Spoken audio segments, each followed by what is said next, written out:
శ్రీశైలమల్లికార్జునాయ నమః శివాయ. కథ విషయానికి వస్తే, పూర్వం సింధుద్వీపుడు అని ఒక మహారాజు ఉండేవాడు. ఆయన మనువంశీయుడు, వరుణుడి యొక్క అంశతో పుట్టాడు. అతను ఇంద్రుణ్ణి నాశనం చేయాలి అన్న కోరికతో తపస్సు చేస్తూ ఉండేవాడు. అప్పుడు వేత్రవతి అనే ఒక నది విధివశాత్తు ఈ సింధుద్వీపుడి దగ్గరికి వచ్చి నన్ను వివాహం చేసుకో అని చెప్పి ప్రార్థించింది.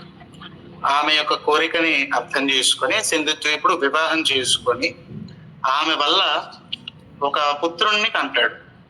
ఆ పుత్రుడి పేరు వైత్రాసురుడు. ఎందుకంటే వేత్రావతి యొక్క పుత్రుడు కాబట్టి వైత్రాసురుడు.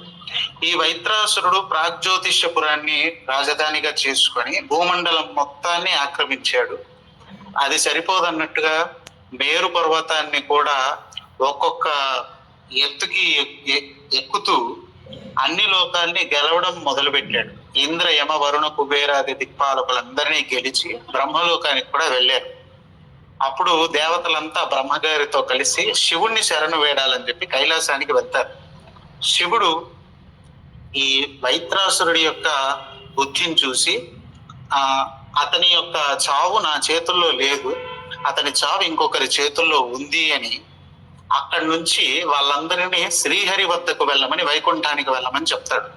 అందరూ వైకుంఠానికి చేరి శ్రీహరిని ప్రార్థిస్తాడు. బ్రహ్మదేవుడికి ఆ వైత్రాసురుడి వల్ల భయం ఏర్పడి శ్రీహరి పాదాల మీద దృష్టి పెట్టగా పాదాల మధ్యలో ఒక చిన్న రంధ్రం లాంటిది కనిపించింది. అందులోకి బ్రహ్మదేవుడు దూరిపోయాడు. మొత్తం జలమయంగా ఉంది విష్ణు పాదాలు మొత్తం. అప్పుడు ఆ జలం మధ్యలో కూర్చొని గాయత్రి మంత్రాన్ని జపిస్తూ ఉన్నాడు. వైత్రాసురుణ్ణి చంపడానికి రావమ్మ మహాశక్తి అని చెప్పి అమ్మవారిని ప్రార్థించాడు. అప్పుడు అమ్మవారు దుర్గా ప్రత్యక్షమయ్యి శంఖం, చక్రం, గద, పాశం, ఖడ్గం లాంటి ఆయుధాలన్నీ ధరించి వైత్రాసురుడితో 1000 సంవత్సరాలు యుద్ధం చేసింది. అంటే మన 1000 సంవత్సరాలు కాదు, దేవ సంవత్సరాలు, అవి దివ్య యుగాలు అన్నమాట.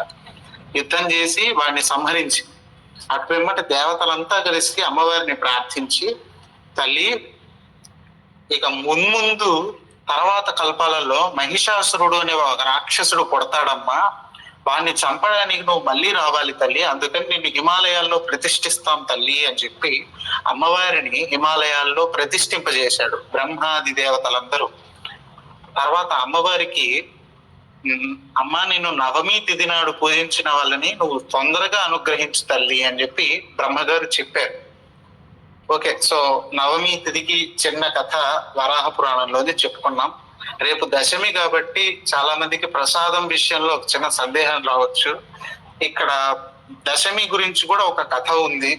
అంటే ప్రతి తిథి గురించి కూడా చెప్పారు, పాడ్యమి నుండి పౌర్ణమి దాకా మరియు అమావాస్య కూడా కలిపి. దశమి తిథికి దిగ్దేవతలను పూజించాలి. అంటే ఇంద్ర యమ వరుణ కుబేరాది దిక్పాలకులన్నీ నమస్కరించుకొని పెరుగన్నం మాత్రమే తింటూ వ్రతం చేసే ఒక పద్ధతి చెప్పారు. అంటే దశమి రోజు పెరుగన్నానికి ఏ సంబంధం ఉందో అది బ్రహ్మగారు చెప్పారు. కాబట్టి వీలైతే రేపు పెరుగన్నాన్ని అమ్మవారికి ప్రసాదంగా నివేదించడానికి ప్రయత్నించండి. ఓకే, అమ్మని తలుచుకున్నాం కాబట్టి ఇప్పుడు మన కాశీ విశ్వనాథాయ నమః శివాయ.